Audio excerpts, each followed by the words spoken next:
ইরানের আকাশে রীতিমতো ইসরায়েলি ড্রোনের বধ্যভূমি হয়ে উঠেছে। একের পর এক ড্রোন ভূপাতিত করছে ইরান। এর মধ্যে সবচেয়ে বেশি সংখ্যায় আছে ইসরায়েলের অত্যাধুনিক হারমিস ড্রোন। সোমবারও ইরানের বিপ্লবী গার্ডের সদস্যরা হারমিস ৯০০ মডেলের ড্রোন ভূপাতিত করেছে। এ কথা ইরান জানিয়ে বলেছে, ড্রোন ভূপাতিতের কথা ধামাচাপা দেওয়ার ব্যর্থ চেষ্টা করছে দখলদার ইসরায়েল। মানুষবিহীন অত্যাধুনিক প্রযুক্তির এই ড্রোন নজরদারির পাশাপাশি ভয়ঙ্কর হামলা চালাতে ব্যবহার হয়। সংঘাত শুরুর পর থেকেই ইরানের বিরুদ্ধে এই ড্রোন মোতায়েন করে ইসরায়েল, কিন্তু তাতে সফলতার চেয়ে তাদের ব্যর্থতার পাল্লাই বেশি ভারী। রোববার ইরানের ভূখণ্ডে অবস্থিত গুরুত্বপূর্ণ স্থাপনায় হামলা চালাতে যাওয়া দখলদার ইসরায়েলের একটি হারমিস ৯০০ মডেলের ড্রোন ভূপাতিত করে ইরানি বাহিনী। ইসলামী প্রজাতন্ত্রের মধ্যাঞ্চলে গুলি করে ড্রোনটি ভূপাতিত করা হয়েছে বলে জানিয়েছে দেশটির রাষ্ট্রীয় ব্রডকাস্টার IRIB।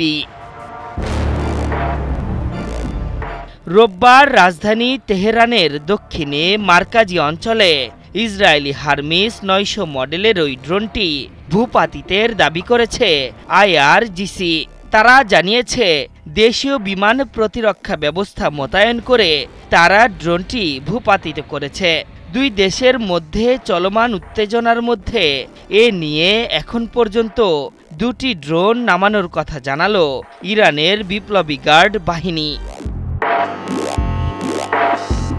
এর আগে ইরানের নির্দিষ্ট লক্ষ্যবস্তুতে হামলার দাবি করে ইসরায়েল জানিয়েছে, রাজধানী তেহরানে ground to air missile launcher লক্ষ্য করে হামলা চালাচ্ছে তাদের বিমান বাহিনী। এরপরই আরেক বার্তায় তারা জানায়, হামলা শেষ করে তাদের বাহিনী ফিরে এসেছে। তবে ড্রোন ভূপাতিত হওয়ার তথ্যটি চেপে গেছে দখলদাররা।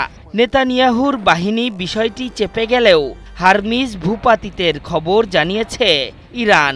দেশটির রাষ্ট্রীয় সম্প্রচার মাধ্যম IRIB জানিয়েছে, দেশটির আকাশসীমায় ইসরায়েলের একটি হারমিস ৯০০ মডেলের ড্রোন গুলি করে ভূপাতিত করা হয়েছে। হারমিস ৯০০ ইসরায়েলের অন্যতম উচ্চ ক্ষমতাসম্পন্ন ড্রোন, যা নজরদারি ও আক্রমণ উভয় কাজেই ব্যবহার করা হয়। অত্যাধুনিক প্রযুক্তির ড্রোনটি ৩০,০০০ ফুট উঁচুতে উঠতে সক্ষম।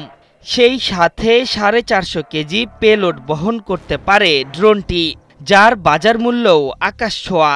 এই মূল্যবান ড্রোন ভূপাতিত হওয়ার বিষয়ে ইসরায়েল তাৎক্ষণিকভাবে প্রতিক্রিয়া জানায়নি বলে উল্লেখ করা হয়েছে আল জাজিরার প্রতিবেদনে।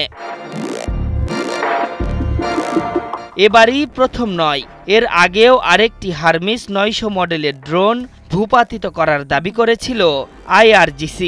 ১৭ থেকে ১৮ জুনের মধ্যে ইস্পাহান প্রদেশে ড্রোনটি ভূপাতিত করেছিল তারা।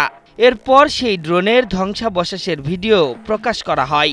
তখন সংবাদ সংস্থা ফার্স জানিয়েছিল, সোমবার ভোরে ইরানের রাজধানী এবং পশ্চিম উপকণ্ঠ কারাজে বিমান প্রতিরক্ষা ব্যবস্থা সক্রিয় করে সেই ড্রোন ভূপাতিত করা হয়। আশরাফুল ইসলাম, ৭১।